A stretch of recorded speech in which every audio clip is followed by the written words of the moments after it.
꿈이라는 단어는 우리의 마음을 부풀게 합니다. 가슴 뛰게 하는 단어죠. 기대와 소망, 희망을 갖게 하는 단어가 꿈이라는 단어입니다. 근데 오늘날 와서는 이 꿈이라는 단어 앞과 뒤에 붙는 단어들이 좀 바뀌기 시작했습니다. 제가 읽은 글 중에 꿈은 사치다, 회사 생활하면서 꿈은 사치다, 한가해야 꿈을 꾸지, 이런 글을 읽었습니다. 꿈 뒤에 오는 단어가 기대나 소망, 희망이 아니고 사치라고 말합니다. 바쁜 직장 생활 가운데 어떻게 꿈을 꾸며 사냐고 말합니다. 그리고 앞에 붙는 단어도 있습니다. 돈이 있어야 꿈을 꾼다. 돈이 없으면 꿈도 꾸지 못한다는 거죠. 돈이 있어야 꿈을 꾸고 마음도 쓴다고 말합니다. 가을 특별 새벽 기도회를 한 2달 전부터 어떤 말씀을 전해야 되나 기도하고 준비하고 있었습니다. 근데 예기치 않은 한 모임에서 이야기를 나누는 가운데 하나님께서 이 꿈에 대한 마음의 도전을 주셨습니다. 우리 성도님들과 함께 하나님 주신 꿈을 나눴으면 좋겠다. 그리고 바로 떠오른 인물이 창세기의 요셉이었습니다.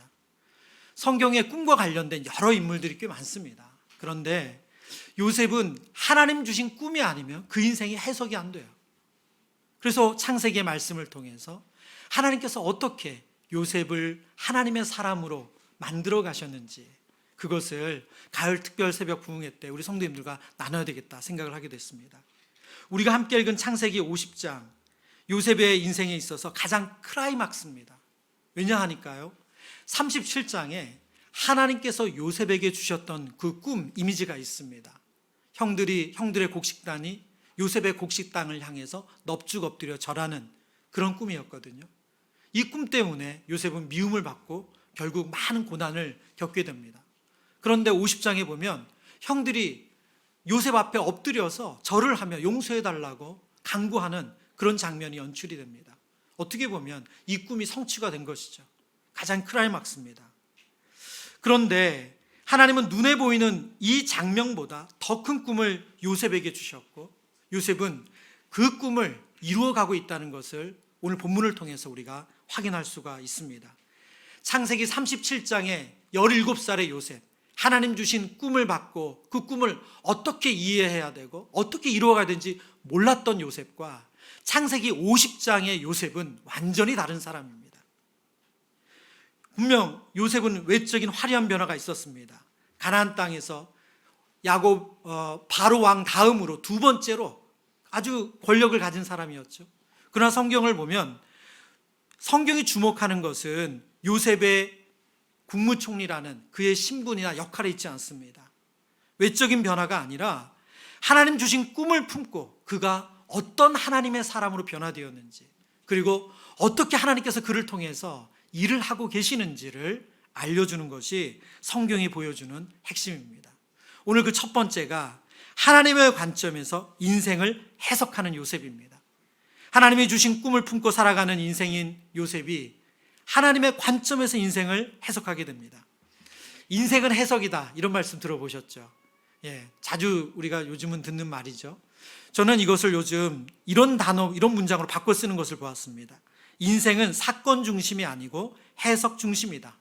무슨 말이냐 하면, 나에게 일어나는 사건은 누구도 막을 수 없지만 그 사건을 어떻게 해석하고 반응하느냐에 따라서 삶의 선택이 달라진다는 것입니다. 그래서 인생은 사건 중심이 아니고 해석 중심이다. 미국의 유명한 설교가인 척 스윈돌 목사님이 같은 맥락에서 이런 설명을 하십니다. 우리의 인생은 사건 10%와 그 사건을 대하는 우리의 반응 90%로 이루어진다.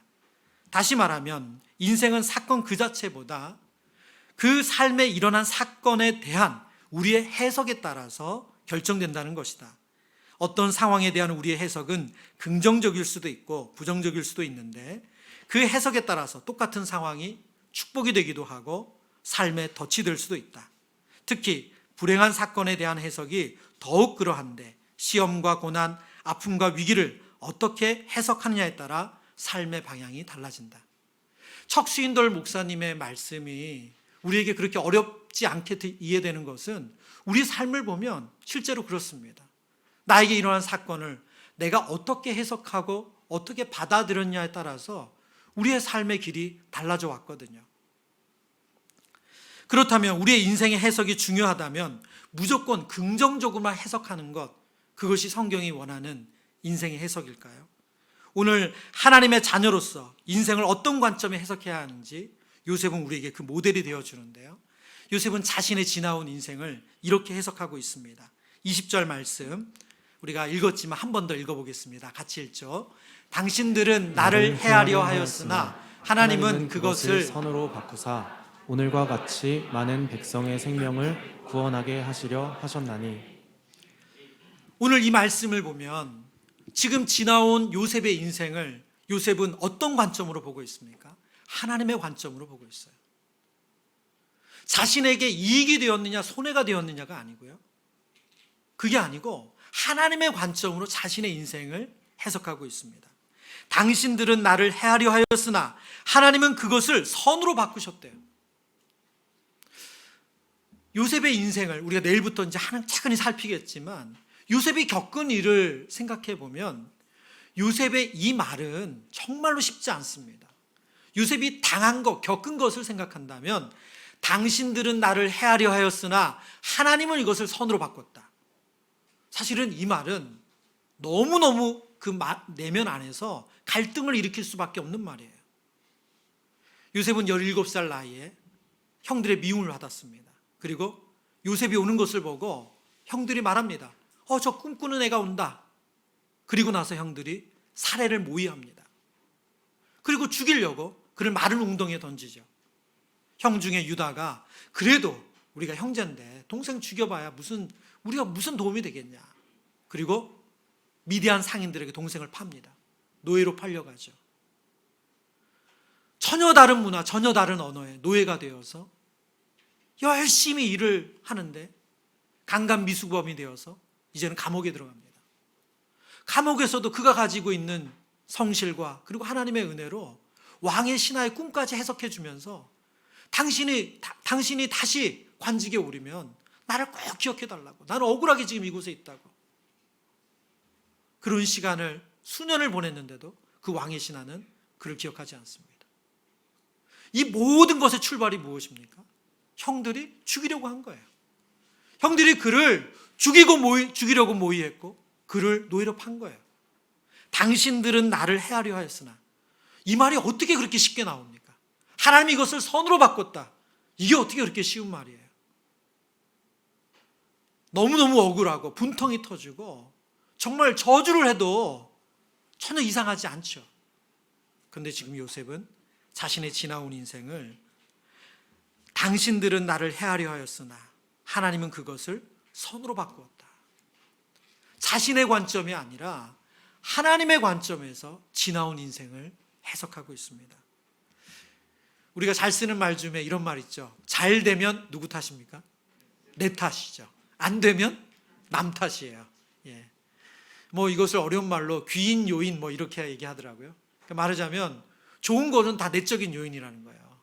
예. 시험을 잘 봤어요? 누가 잘한 거예요? 내가 밤새고 열심히 공부한 내가 잘한 거죠. 시험을 잘 못 봤어요. 누구를 탓해야 돼요? 시험 문제를 어렵게 내신 그분을 탓해야 되죠. 그렇죠? 남 탓이에요. 그런데 요셉은 일반적으로 모든 인생이 가지고 있는 이런 해석이 아니라 지금 하나님의 관점으로 자신의 인생을 해석하고 있습니다. 지나온 삶의 해석을 온전히 하나님께 맡기고 있습니다. 그에게 어떤 억울함도 불평도 원망도 조그마한 그 흔적을 성경을 통해서 찾을 수가 없어요. 오늘 본문의 선으로 바꾸사라는 이 문장의 단어가 하샤브라는 히브리어입니다. 하샤브. 이건 어떤 뜻이냐면 어떤 계획을 세우거나 짜다, 고안하다 그런 뜻입니다. 근데 지금 이 하샤브를 누구에게 썼어요? 하나님에게 썼죠. 하나님께서 선으로 바꾸신 거예요. 악한 형들의 계획을 하나님께서 선한 계획을 가지고 다시 고안하셨대요. 이 세상이 정말 악합니다. 우리도 악하죠. 그런데 하나님은 우리에게 그 선한 계획을 가지고 우리의 인생을 계획하신다고 오늘 성경이 말씀하고 있는 것입니다. 18절 말씀에 보면 그의 형들이 또 친히 와서 요셉의 앞에 엎드려 이르되 우리는 당신의 종들입니다. 제가 앞서 설명드린 것처럼 37장에 요셉이 꿈을 꾸었던, 하나님 주신 꿈, 곡식단이 요셉에게 다 절하는 꿈, 그것이 바로 이루어지는 장면이죠. 요셉 입장에서 얼마나 통쾌하고 상쾌하고 정말 너무 기분 좋아야 되는 장면 아닙니까? 이 꿈이 성취가 됐으니까.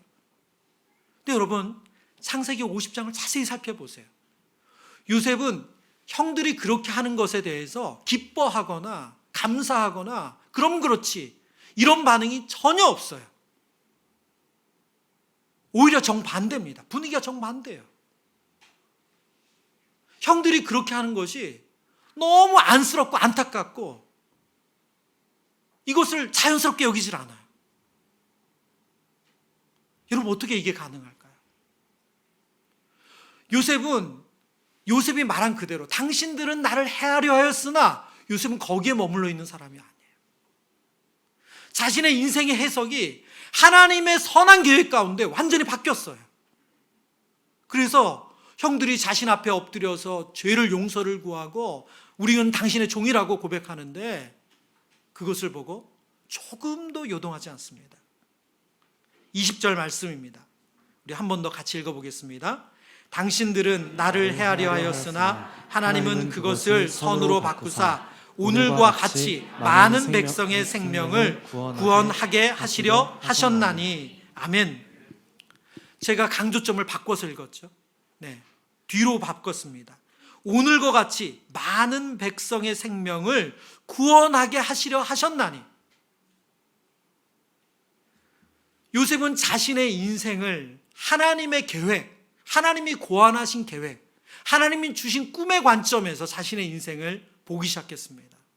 그러다 보니 자신을 판 형, 자신을 죽이려 했던 형, 더 이상 그들이 안중에도 없어요. 요셉의 눈에는, 요셉의 마음에는 무엇이 꽉 차 있습니까? 바로 하나님 주신 꿈이에요. 그 꿈이 뭡니까? 오늘과 같이 많은 백성의 생명을 구원하게 하시려 하셨나니. 제가 사실은 어젯밤 이 말씀을 정리를 하는데요, 너무 가슴이 부풀어 오르더라고요. 여러분, 우리는 얼마나 과거에 얽매여 있습니까? 지난 시간에 얽매여 있습니까? 그래서 오늘도 잘 누리지 못하고 내일도 설계하지 못합니다. 근데 요셉이 지나온 삶을 보세요. 청소년기 17살 나이에 겪었던 그 인생의 길, 그 고난의 길이 성경에 나오는 횟수로 계산하면 13년이에요. 결코 짧은 시간이 아니에요. 근데 그 시간을 요셉이 전혀 안중에도 없는 사람처럼 살아가고 있다는 거예요. 자신의 삶에 어떤 영향도 주지 않는 사람처럼 살아가고 있어요. 왜요? 그의 관심은 어디에 있다고요? 하나님 주신 꿈. 오늘과 같이 많은 백성의 생명을 구원하게 하시려고 하나님이 저를 부르셨습니다. 저를 사용하셨습니다. 신약 성경에 바울은 하나님의 은혜로 구원받은 자녀들을 향해서 하나님의 선한 계획을 이렇게 말씀합니다. 에베소서 2장 10절의 말씀을 세번역 성경으로 좀 읽기를 원합니다. 우리 세번역으로 읽겠습니다. 같이 읽겠습니다. 우리는 하나님의 작품입니다. 선한 일을 하게 하시려고 하나님께서 그리스도 예수 안에서 우리를 만드셨습니다. 하나님께서 이렇게 미리 준비하신 것은 우리가 선한 일을 하며 살아가게 하시려는 것입니다. 아멘. 요셉에게만 하나님께서 꿈을 주신 것이 아니라 하나님의 자녀된 우리 모두에게 하나님은 꿈을 주셨다고 말씀하십니다. 하나님의 작품으로 만든 우리들에게 하나님의 선한 일을 위하여 하나님께서 우리를 사용하시겠다 말씀하십니다. 하나님의 작품으로 지음받은 인생, 그래서 하나님의 선한 그 계획을 꿈으로 받은 인생은 우리의 지나온 삶을 하나님의 관점으로 해석을 합니다. 말씀을 준비하는데요, 당연히 저에게 먼저 적용하게 되죠. 그럼 나는 어떤가? 나는 내 지나온 삶을 이 관점으로 해석하고 누리고 있나?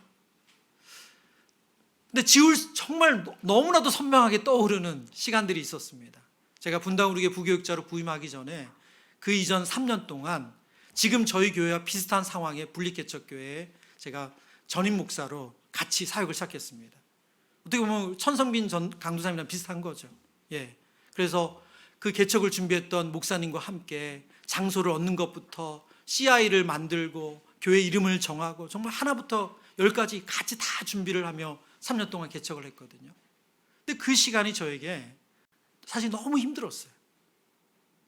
나름 사역을 제가 잘한다고 착각하며 살았는데 개척교회에서 제가 사역을 해보니까 제가 할 줄 아는 게 없는 거예요. 별로 능력이 없는 사람이더라고요. 그래서 늘 바닥을 쳤어요.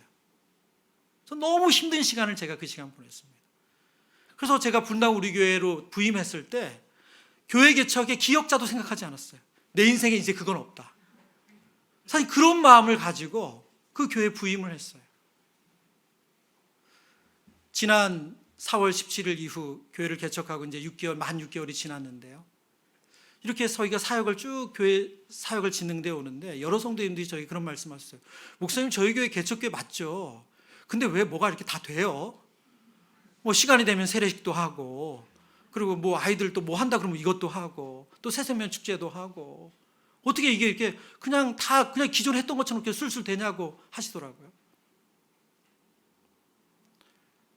제가 어제 말씀을 준비하는데 저는 그 3년의 시간이 저에게 너무 고통스러웠고 다시는 돌아가고 싶지 않은 시간이었는데 하나님께서 그 시간을 새롭게 해석해 주시더라고요. 저에게 그 시간이 없었더라면 아마 개척하고 나서 되게 우왕좌왕했을 거예요. 매일이 긴장이었을 거예요. 어떻게 해야 되나? 세례식은 어떻게 해야 되나?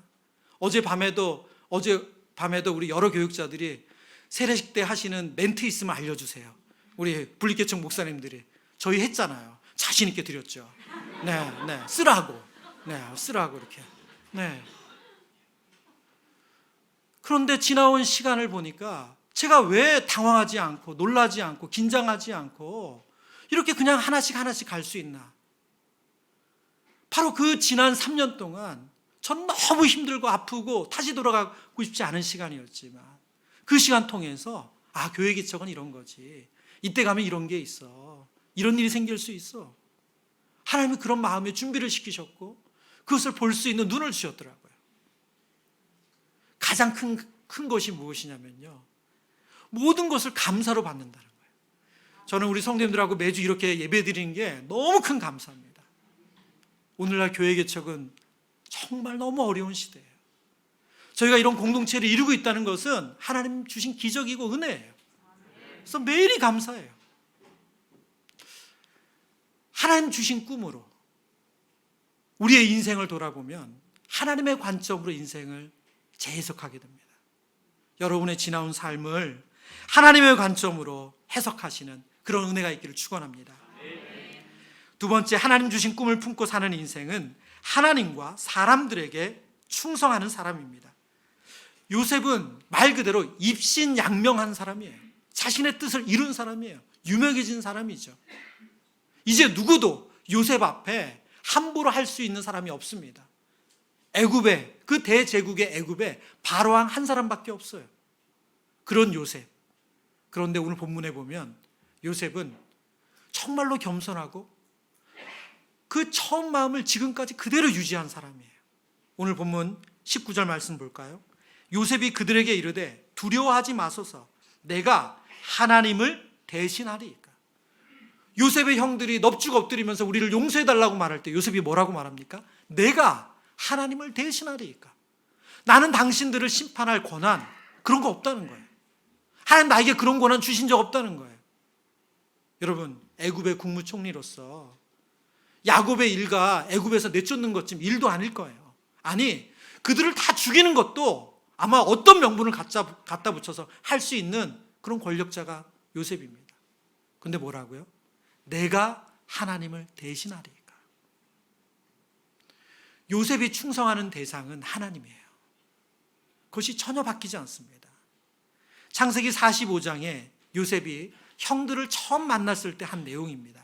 그 내용을 보면 하나님이 큰 구원을, 당신들의 생명을 보존하고 당신들의 후손을 세상에 두시려고 나를 당신들보다 먼저 보내셨나이다. 7절에서 중요한 것은 주어예요. 주어. 하나님이 큰 구원으로 나를 당신들보다 먼저 보내셨다는 거예요. 그리고 8절. 그런즉 나를 이리로 보낸 이는 당신들이 아니요. 누구라고요? 하나님이세요. 나를 이리로 보낸 것은 당신들이 아니고 하나님입니다. 17년 전 야곱의 가족들이 애굽 땅에 거주하기를 시작할 때 그 첫 만남에서 요셉이 했던 말이에요. 나를 보내신 것은 하나님이다. 근데 17년이 지난 후 50장에서 요셉은 내가 하나님을 대신하리이까. 그는 전혀 바뀌지 않았어요. 여전히 하나님께 충성됩니다. 뿐만 아니라 본문을 보면 요셉은 하나님께서 그에게 맡기신 사람들에게도 충성돼요. 45장 5절입니다. 당신들이 나를 이곳에 팔았다고 해서 근심하지 마소서, 한탄하지 마소서. 하나님이 생명을 구원하시려고 나를 당신들보다 먼저 보내셨나이다. 요셉이 형들을 13년 떨어져 있던 형들, 죽었다고 생각했던 그 관계 속에서 형들을 얼굴을 보고 그들에게 근심하지 말라고, 한탄하지 말라고, 걱정하지 말라고 안심시키며 했던 말이죠. 그런데 오늘 본문 16절, 17절의 내용을 보면 요셉의 그 마음이 어떠한지를 느낄 수 있는 정말 그런 놀라운 장면이 하나 있습니다. 16절, 17절. 요셉에게 말을 전하여 이르되 당신의 아버지가 돌아가시기 전에 명하여 이르시기를 너희도 이같이 요셉에게 이르라. 내 형들이 내게 악을 행하였을지라도 이제 바라건대 그들의 허물과 죄를 용서하라 하셨나니 당신 아버지의 하나님의 종들인 우리 죄를 이제 용서하소서 하매. 우리 그 뒤에 내용 같이 읽어볼까요? 어떻게 왜 잘렸죠? 네네. 같이 읽습니다. 시작. 요셉이 그들이 그에게 하는 말을 들을 때에 울었더라. 형들이 요셉에게 와서 자신들의 잘못을 용서해달라고 말하면서 아버지의 말을 인용합니다. 근데 많은 성경학자들은 야곱이 이런 말 한 적 없다. 이것은 형들이 그냥 지어낸 말이다. 자신들의 죄를 용서받기 위해서 그렇게 해석합니다. 그런데 요셉이 왜 이 말을 듣고 울었을까요? 형들이 용서해달라고 하는 말을 들으면서 왜 요셉이 울었을까요? 제가 앞서 말씀드린 것처럼 통쾌해야 되는 거 아니에요? 예? 아니면 그래 그럴만도 하지. 왜 우냐고요 여기서. 요셉이 왜 울었을까요? 대부분의 성경학자들이 요셉이 우는 것을 한 가지 이유로 말합니다. 그는 17년 전부터 형들을 다 용서했어요. 형들을 진심으로 대했어요. 형들을 정말 가족이라고 생각하고 대했어요. 근데 형들은 그러지 못했다는 거예요. 그게 너무 안타까워서 자신의 마음을 모르고 이해하지 못하고 17년이나 그렇게 두려움 가운데 살아온 형들을 생각하면서 너무 안쓰럽고 안타까워서 울었다고 말합니다. 21절 말씀, 오늘 우리 본문의 마지막이죠. 형들의 그 이야기를 듣고 요셉이 이렇게 말하고 있습니다. 당신들은 두려워하지 마소서. 내가 당신들과 당신들의 자녀를 어떻게 한다고요? 기르리이다. 이 기르리이다는 말은 모든 필요한 것을 제공한다는 뜻이에요. 다른 성경의 용례를 보면 봉양한다 그런 의미예요. 우리가 부모님을 잘 물질로 마음으로 섬기는 것, 그걸 봉양한다고 하죠. 이 봉양한다고 할 때 이 기르다는 이 단어를 씁니다. 요셉은 하나님께서 그에게 맡기신 이 야곱의 가족들을 섬기고 있습니다. 충성되게 섬겨요. 이게 바로 하나님의 주신 꿈을 품고 살아가는 성도의 모습입니다. 오늘부터 이 특세 말씀을 시작하면서 주제를 하나님 주신 꿈으로 세상을 섬겨라, 이런 주제를 잡았습니다. 여러분, 우리가 분명히 열방까지 우리가 복음을 전해야 될 그 세계 곳곳까지 품고 기도해야 되고, 또 그들을 위해서 우리가 할 수 있는 물질의 헌신이나 몸의 헌신이 있다면 기꺼이 해야 될 것입니다. 그런데 그 시작은 어디서부터냐? 바로 우리가 있는 이곳에서부터예요. 우리의 가정, 우리의 일터, 지금 우리가 안고 있는 이 공동체에서부터 우리가 세상을 섬기는 일을 시작하는 것, 그게 하나님께서 원하시는 일인 줄 믿습니다. 우리가 열방을 섬긴다고 하는데 가까운 나의 가족을 섬기지 못하고 내 바로 옆에 있는 지체를 섬기지 못한다면 그거는 가식이죠. 하나님 주신 꿈으로 살아온 요셉은 이렇게 충성된 사람이었습니다. 빌립보서 2장 8절의 말씀은 요셉이 누구를 닮았는지 우리에게 알려주고 있습니다. 우리 빌립보서 2장 8절 말씀 같이 읽어봅니다. 사람의 모양으로 나타나사 자기를 낮추시고 죽기까지 복종하셨으니 곧 십자가에 죽으심이라. 아멘. 이 말씀은 누구를 가리키는 말씀입니까? 그렇죠, 예수님입니다.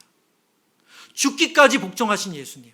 그래서 요셉을 예수 그리스도의 그림자, 예표하는 사람으로 성경학자들은 이해합니다.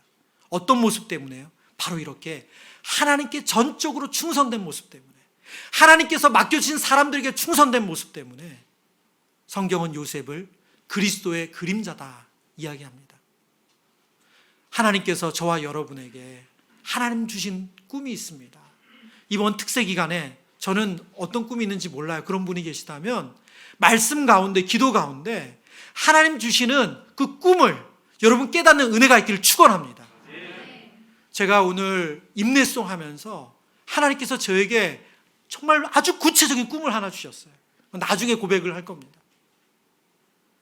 우리가 하나님의 은혜를 구하면 우리 마음에 하나님이 무엇을 원하시는지 그 꿈을 주세요. 오늘 요셉이 바로 그런 꿈의 사람으로서 충성된 모습을 보여주었고요. 세 번째는 하나님 주신 꿈을 품고 사는 인생, 요셉의 모습은 하나님의 성품을 담는다는 것입니다. 저는 이 마지막 대목이 사실 너무나도 가슴 벅찼습니다. 왜냐하니까요, 우리 21절 말씀을 보세요. 당신들은 두려워하지 마소서. 내가 당신들과 당신들의 자녀를 기르리이다 하고 그들을 간곡한 말로 위로하였더라.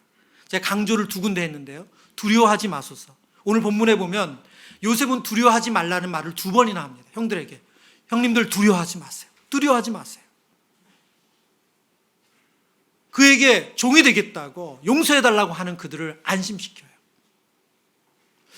여러분, 사실은 이게 좀 안 맞는 얘기 아닙니까? 정말 잘못한 사람들은 그들이잖아요. 예? 근데 요셉이 그렇게까지 해야 될 이유가 뭐가 있어요? 그들의 마음에. 근데 그걸로 그치지 않아요, 요셉은. 21절 다시 한번 띄워주시겠어요? 뒤에 보면 간곡한 말로 어떻게 했다고요? 위로를 했대요. 아니, 용서하러 온 사람에게 간곡한 말로 위로까지. 이거 너무 과한 거 아니에요? 근데 이 간곡하다는 이 단어가 히브리어 원문에 어떤 의미냐면 명사로 쓰일 때는 심장, 우리의 심장. 그리고 또 다른 번역으로 쓰일 때는 중심, 마음의 중심. 이런 뜻으로 번역되는 단어입니다. 그럼 요셉이 간곡한 말로 위로했다는 것은 요셉이 어떤 마음으로 지금 형들을 위로하고 있다는 겁니까? 정말 그의 온 힘을 다해서 진심을 담아서 그들을 위로하고 있다는 거예요. 제발 두려워하지 말라고. 그런 일 안 생긴다고. 당신들이 걱정하는 일 정말 일도 생기지 않는다고. 왜 이렇게까지 할까요? 요셉이 그거 했는다고 얻는 게 뭐라고? 왜 이렇게까지 합니까? 바로 요셉이 하나님 주시는 꿈을 품고 살면서 요셉은 하나님의 성품이 그에게 그의 인격이 되었어요. 출애굽기 34장 말씀입니다. 여호와께서 그의 앞으로 지나시며 선포하시되 여호와라 여호와라 자비롭고 은혜롭고 노하기를 더디하고 인자와 진실이 많은 하나님이라. 인자를 1000대까지 베풀며 악과 과실과 죄를 용서하리라. 그러나 벌을 면제하지는 아니하고 아버지 악행을 자손 3, 4대까지 보응하리라. 여러분, 출애굽기 34장에 보여주시는 하나님의 성품, 하나님 어떤 분이세요? 자비롭고 은혜롭고 노하기를 더디하시고 인자와 진실이 많은 하나님이래요. 7절에 하나님께서 1000대까지 베풀고 그리고 악을 행한 사람은 어떻게 해요? 3, 4대까지. 여러분, 1000대와 3세대가 비교가 됩니까? 게임이 안 되는 얘기죠. 하나님의 의지가 어디에 있다는 거예요? 용서하는 데 있다. 하나님의 의지는 은혜 베푸는 데 있다.